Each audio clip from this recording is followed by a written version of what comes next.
हनुमान् श्रीपदो वायुपुत्रो रुद्रो नघोजरः अमृत्यवीरवीरश्च ग्रामवासो जनाश्रयः धनदो निर्गुणः शूरो वीरो निधिपतिर्मुनिः पिङ्गाक्षो वरदो वाग्मी सीताशोकविनाशकः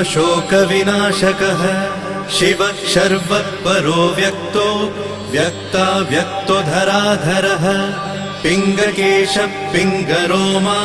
श्रुतिगम्यः सनातनः अनादिर्भगवान् देवो